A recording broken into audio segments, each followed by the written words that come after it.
Olá pessoal, nessa videoaula eu vou falar sobre equações de estado. Essas equações são de interesse porque elas são como ferramentas. Elas nos permitem ou nos dão suporte, para modular, para estudar e, quiçá, para aprimorar sistemas termodinâmicos. Essas equações elas relacionam essas variáveis termodinâmicas para fluidos puros ou para misturas. Nesse vídeo de hoje a gente vai tratar sobre fluidos puros. Vamos dedicar um segundo vídeo para tratar sobre as misturas. Essas equações de estados elas geralmente relacionam uma variável termodinâmica com outras duas. Por exemplo, entalpia com temperatura e volume, entropia com pressão e entalpia, mas de longe a relação mais simples é aquela entre pressão, temperatura e volume. Nessa situação a gente chega a relações simples como a dos gases ideais. Essa relação é extremamente útil sobre determinada faixa de operação. Tá? Hoje a gente vai mostrar as suas limitações e o que a gente usa para atuar sobre maior faixa de operação. Quais equações mais adequadas. A gente vai começar com a demonstração da equação dos gases ideais, começando por Boyle, em 1662, que utilizou um tubo. Esse tubo num formato de anzol ou J, dessa forma, ele introduziu um líquido sobre um dos orifícios, o outro orifício é fechado, e aprisionou aqui, um certo volume de ar atmosférico. E ao introduzir mais desse fluido aqui, que na verdade é mercúrio líquido, ele observou que a pressão dessa região aumentava. A pressão é a energia aqui, que as moléculas de ar vão colidir com essas paredes do tubo ou a própria parede do líquido. Certo? Ele observou que quanto mais ele colocava essa substância, maior era essa pressão. Ou a pressão era diretamente proporcional ao inverso do volume. Uma relação tal como PV, P sobre 1 sobre V. Então, teria aqui uma relação linear. Foi essa a observação de Boyle. O experimento de Boyle foi feito a temperatura constante e uma vez aprisionado, então ele manteve o número de átomos, moléculas ali no interior. Certo?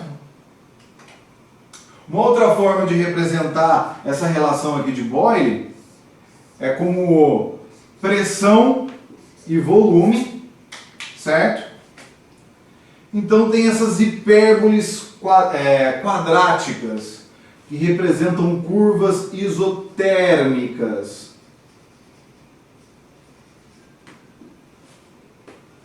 Certo? Então, Boyle observou essa relação PV igual a uma constante. Charles e Gay-Lussac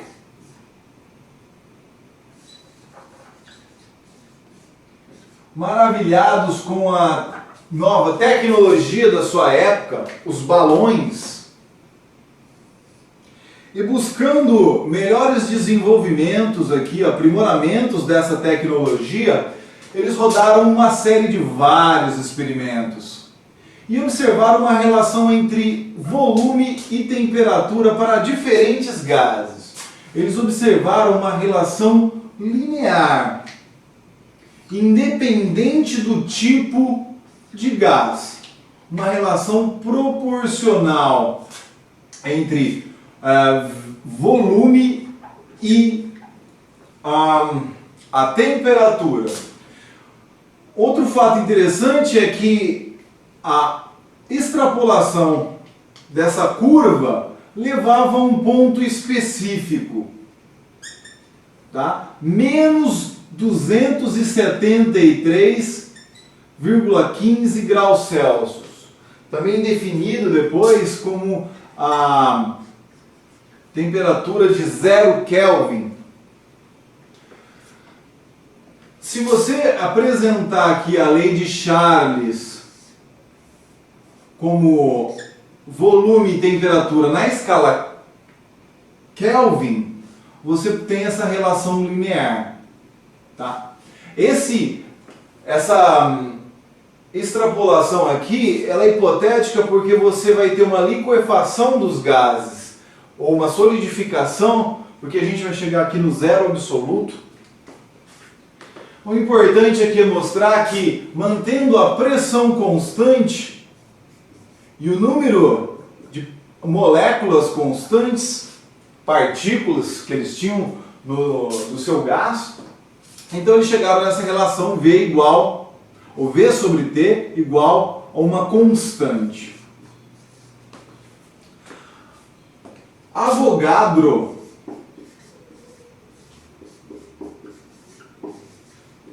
em 1811 observou uma relação muito favorável à ideia de molécula e átomo que estava no ar aí no seu tempo, em 1818. Ele descreveu essa relação aqui, ó, volume molar, que é o volume com esse subscrito M ou com essa barrinha superior. Ele diz o seguinte, que o volume de 1 mol dessa substância é uma constante, independente do tipo de gás que você esteja tratando. Então, se você tiver, por exemplo, aqui 1 mol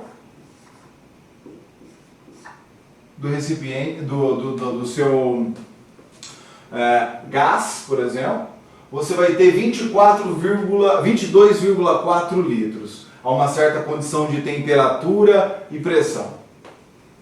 Ele definiu essa relação aqui, ó, de mol, de número de mol, né, o mol, precisamente, como um mol sendo a quantidade de matéria de 12 gramas de carbono 12. E aqui a gente está falando em 6,022 vezes 10 a 23 átomos ou moléculas.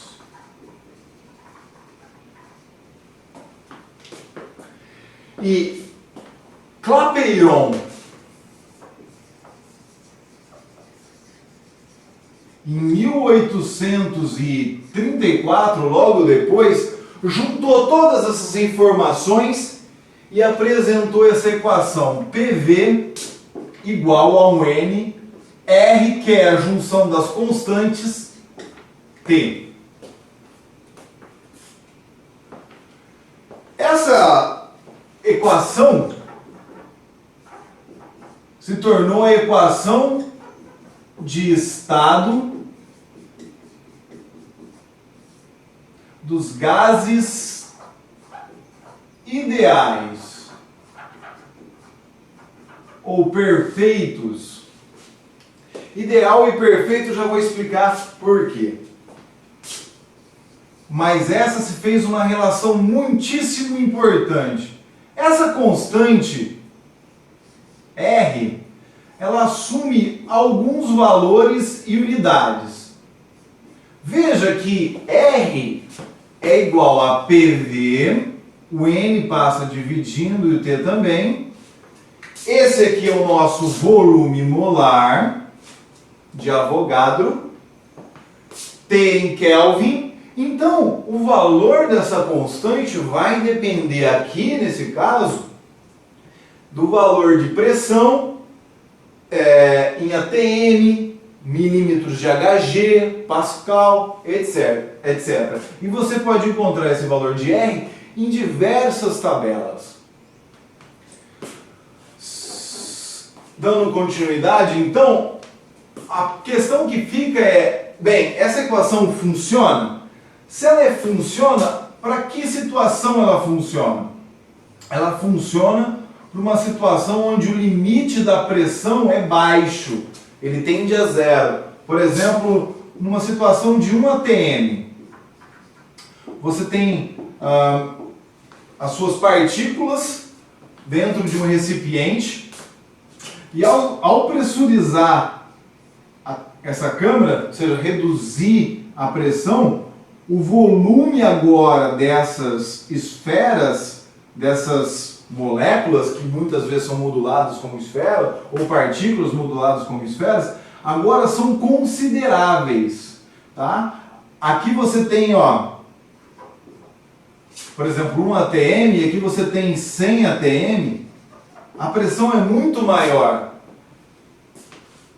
Logo, o volume é muito menor. Ou seja, essa equação aqui é adequada para quando você tem essas pressões tendendo a zero, ou seja, quando o volume do recipiente, do container, o volume real, é muitas vezes maior do que o volume da esfera, da molécula, do átomo. Essa é uma consideração importante a ser feita. Outra consideração é que se você tiver uma temperatura relativamente alta, elas não vão interagir muito entre elas.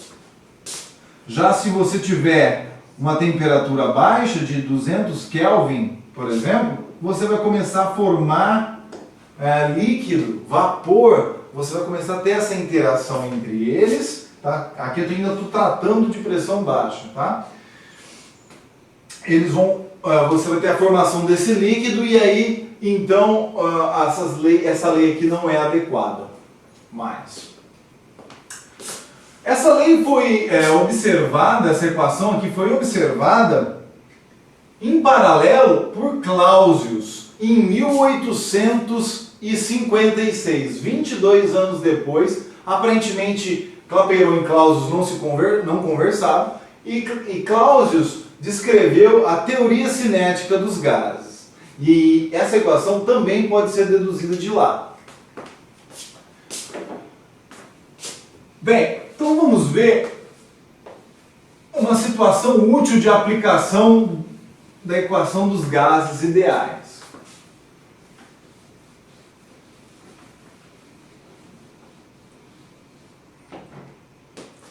A equação diz que PV igual a NR, o T eu vou passar aqui, ó, dividindo, certo? Você tem aqui um número específico de mols e a constante dos gases desse lado, ou seja, uma constante. Se você quiser avaliar o seu sistema no estado inicial, PI, VI, TI, pressão inicial, volume inicial, temperatura inicial, e comparar com uma pressão final, volume final e uma temperatura final, essa relação é extremamente válida desde que considere o limite da pressão tendendo a zero, desde que as temperaturas sejam moderadas. Aqui se faz uma relação extremamente simples e útil para que você descreva o seu sistema termodinâmico. Mas o que a gente observa quando você varia muito a pressão e o volume é que você tem assim, aquela hipérbole quadrática mencionada por Boyle. Quando você vê os gases reais, você tem uma situação diferente do ideal. Em azul aqui, ó, situação teórica ideal, dos gases ideais. Em vermelho aqui, o que você mede experimentalmente, a situação real. Você vê que tem uma discrepância entre o que é modulado e o que é medido através dos experimentos, esse real. Então isso aqui motivou muitos pesquisadores em busca de uma equação que descrevesse melhor essa condição dos gases que foram utilizados aí nos sistemas industriais. Veja que eu estou falando aqui da época próxima à Revolução Industrial, né? Então, um dos cientistas que se interessou muito pelo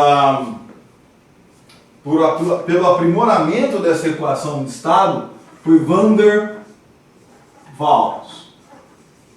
Van der Waals foi um cientista notável, prêmio Nobel, primeiro cientista a produzir hélio líquido. Ele propôs uma correção à equação de estado dos gases nobres. O que ele fez foi o seguinte, ele falou, bem, o que está errado aí é que vocês não estão considerando a atração não está considerando a atração e repulsão entre essas esferas, essas moléculas, e você não está considerando o volume dessas esferas. Então vamos fazer essa correção. A primeira correção foi aqui inserir um termo B, que dava conta aqui, ó, dos volume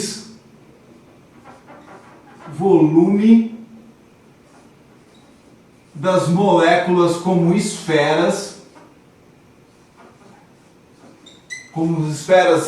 rígidas. E aqui a gente vai tratar o volume como um volume molar, a gente não tem aqui a relação do N, tá? Ele passou dividindo e ficou o V, foi como o Avogadro mencionou. E também fez uma correção aqui na pressão, onde ele considerou esse termo atrativo.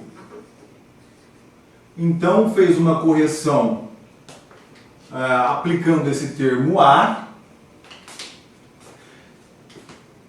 como uma relação atrativa.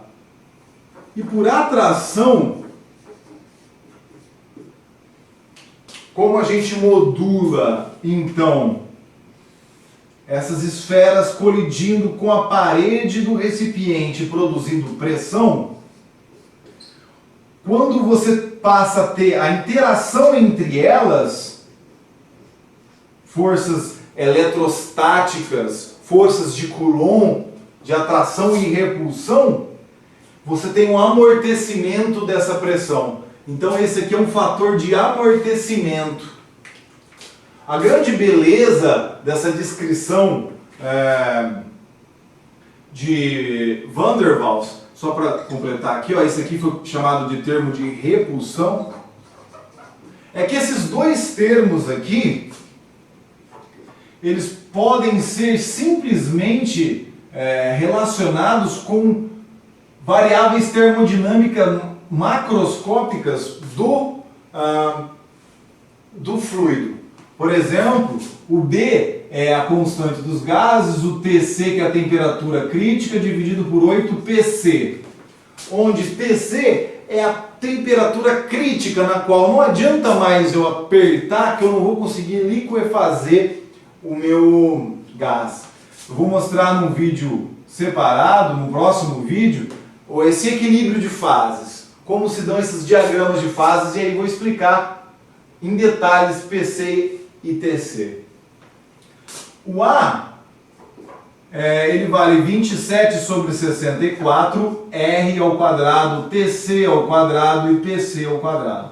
Ou seja, apenas essas variáveis termodinâmicas macroscópicas descrevem a relação dos gases, fazendo correções aqui do volume e da pressão. Essa equação de Van der Waals foi notável para a época, fez uma descrição bastante adequada. Veja, se a gente plotar aqui, ó, 1 sobre o inverso do volume molar, também chamado de densidade molar, geralmente apresentada em quilomols por metro cúbico, tá?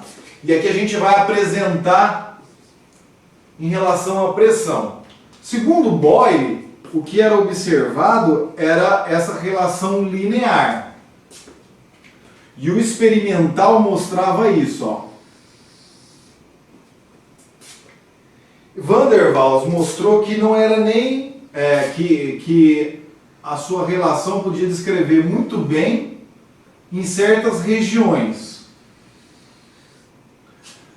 Enquanto a descrição dos gases ideais para aqui em 2 kmol por metro cúbico, em pressão próxima a 2 atm, a equação de Van der Waals vai bem até próximo de 13 kmols por metro cúbico.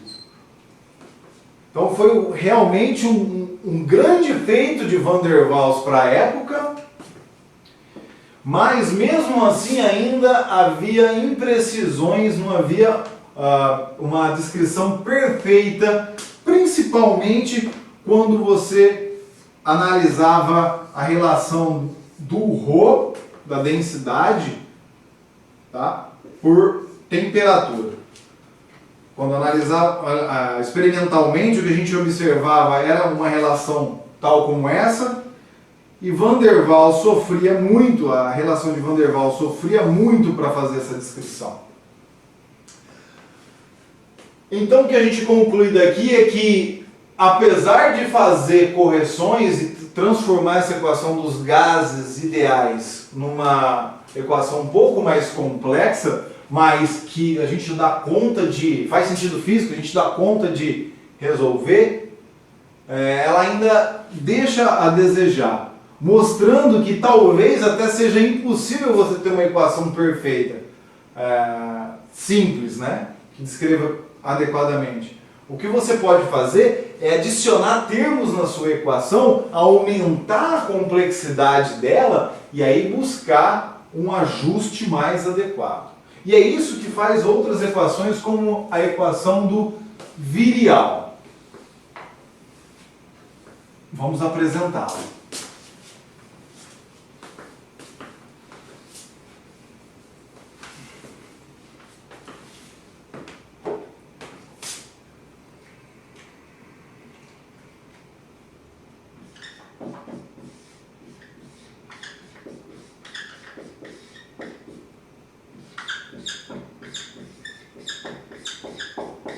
A equação do virial, à primeira vista, ela tem uma aparência simples.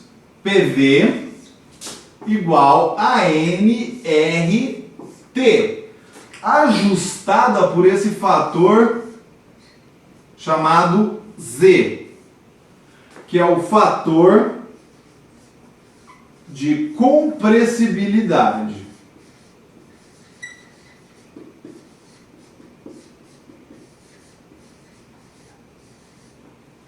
Fator de compressibilidade.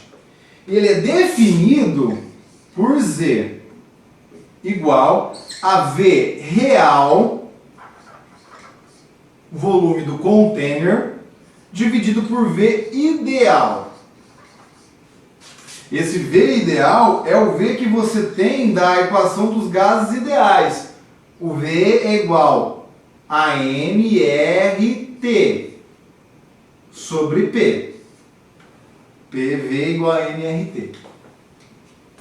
O que a gente vai fazer é substituir aqui no V ideal essa relação e já chamar o V real de simplesmente V.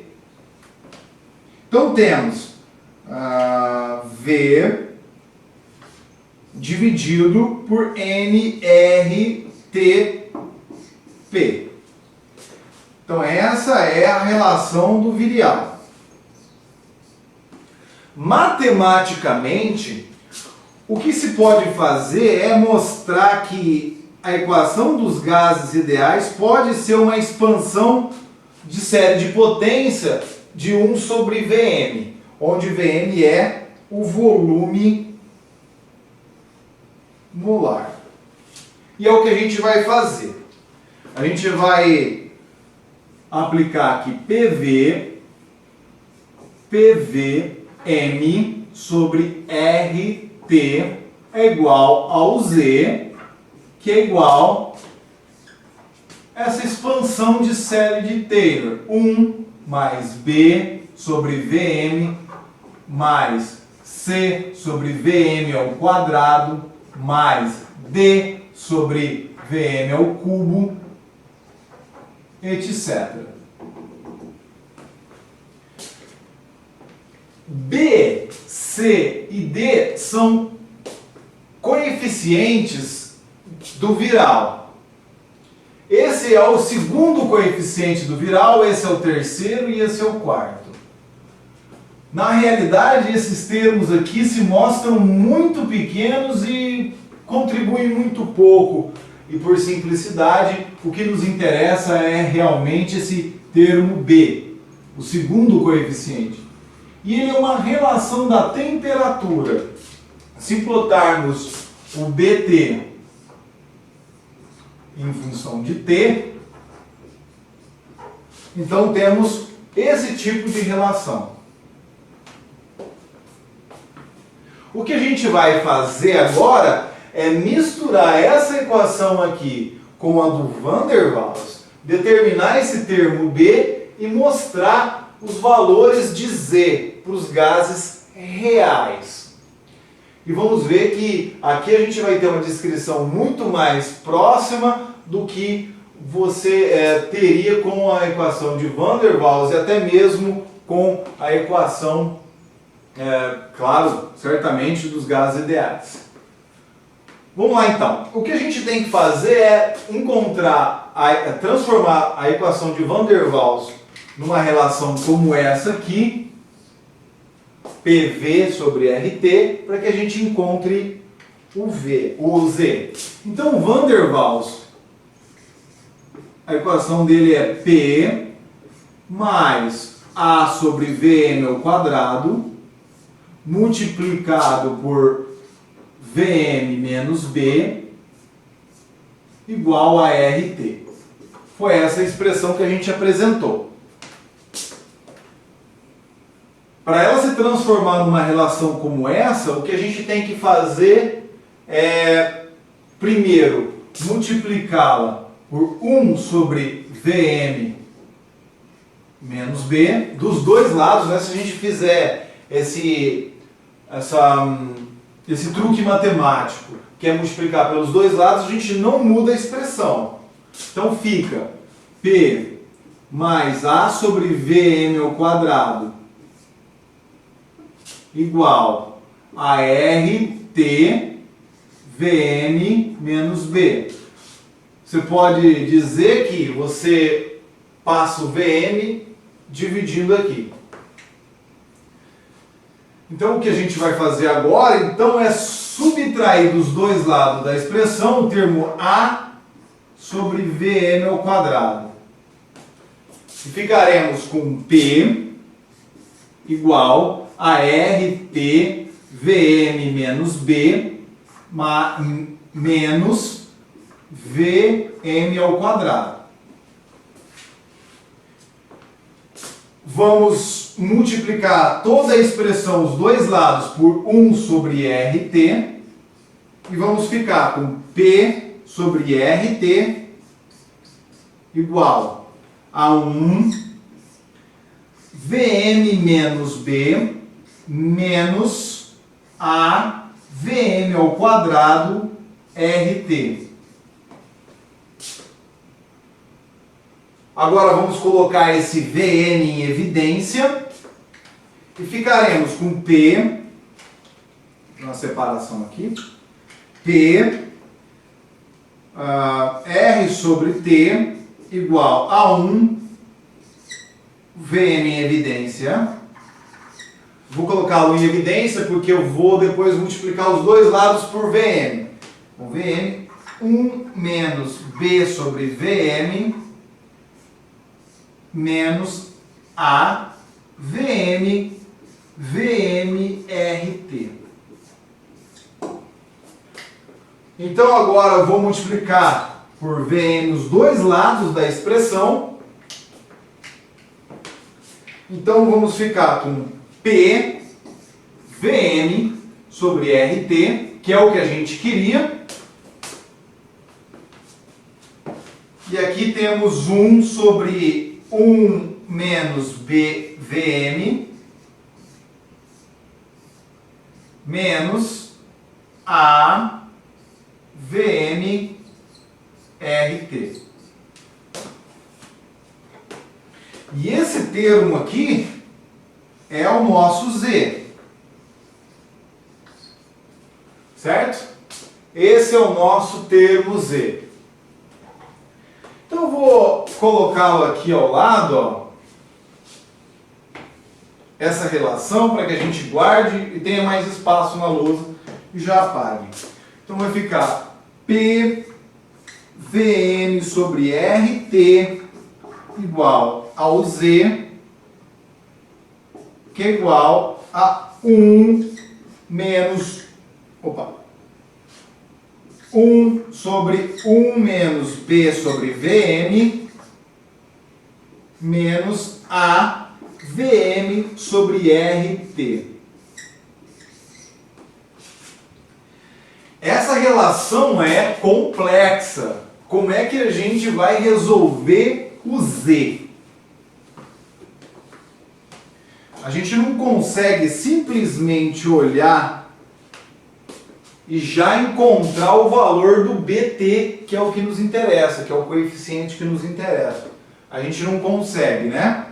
Então o que a gente vai fazer é fazer uma expansão desse termo aqui numa série de Taylor. Então o que a gente tem é que primeiro chamar se B sobre VM for muito menor do que 1. Então vamos chamar x de B sobre VM e mostrar essa relação aqui, ó. Aplicar, na verdade, essa relação da expansão de Taylor.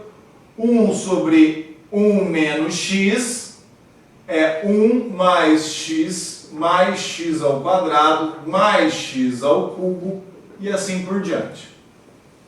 E aí a gente consegue, através desse artifício matemático, resolver esse termo aqui Z. Então vamos lá. Z é igual a 1 x, onde x é B sobre VM, mais x ao quadrado é B ao quadrado, VM ao quadrado, mais B ao cubo, VM ao cubo, etc. Faltou esse termo aqui. A, então continua, né? Vai ao infinito, essa relação, mas a gente vai parar por aqui. Então, menos A, VM, RT. A gente para por aqui porque, como a gente disse que esse termo é muito menor do que zero, VB sobre VM, então o que a gente vai ver é que esses termos vão a zero.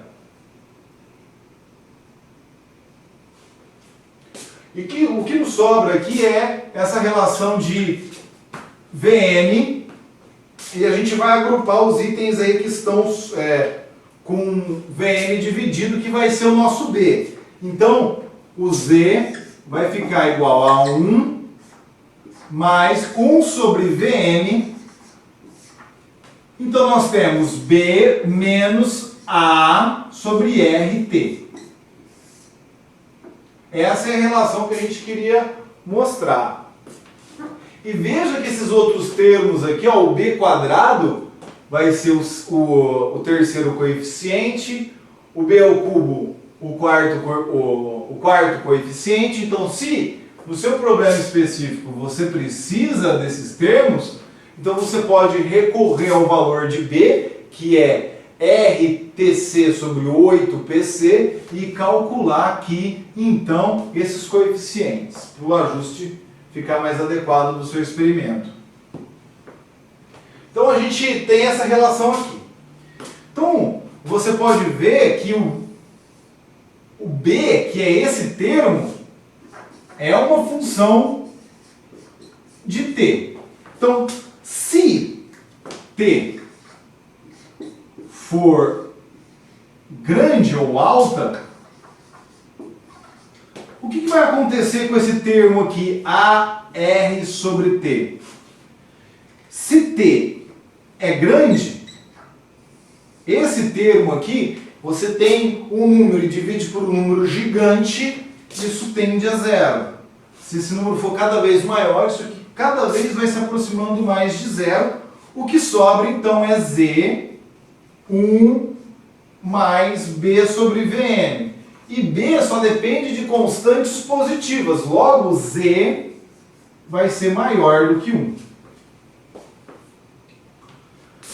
Se T for baixo, for pequeno, então o termo aqui, ó, A, R sobre T, esse T vai para, se ele estiver diminuindo, você vai dividir por um número pequeno no denominador aqui, ó, você vai ter um número grande. Então, você vai ter uma consideração aqui, numa contribuição de um número negativo. Então, o Z aqui, ele vai ser um número menor do que 1, mas também ele pode ser um número maior do que 1, dependendo do valor de T. E aí eu vou mostrar num gráfico quando, que situação isso vai acontecer. Também pode haver uma temperatura tal que esse termo aqui, B menos A sobre RT, seja igual a zero.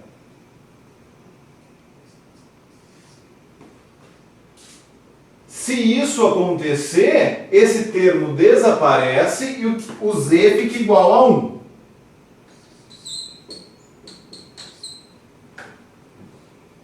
Tá?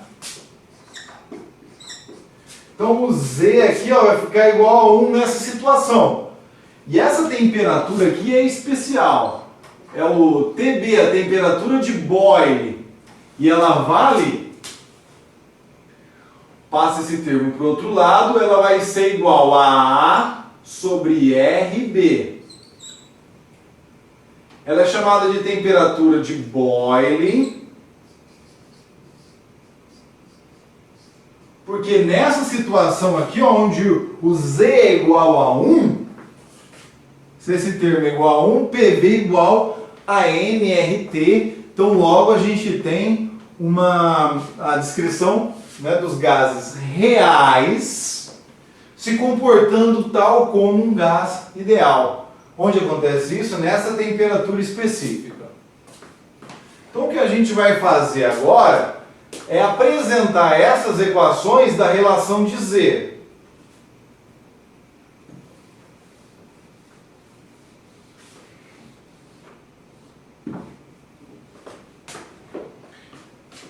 Então Z, ele é uma função da pressão e da temperatura.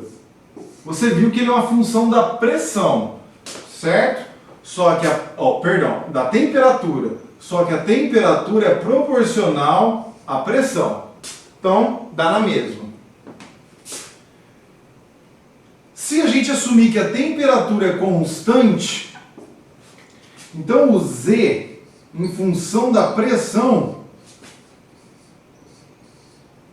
vai ter uma situação em que a temperatura é constante, mas ela vai produzir um Z igual a 1, que é a situação ideal. Essa situação aqui, ó, temperatura de Boyle. Vai ter uma situação em que você vai ter uma relação como essa, em que você tem moléculas que são pouco atrativas, como o hélio e o H2, por exemplo. E vai ter aqui o Z sempre maior do que 1, né? Ele começa próximo de 1, depois ele aumenta. Nas pressões baixas ele é próximo de 1, depois ele vai aumentando, vai distanciando mais.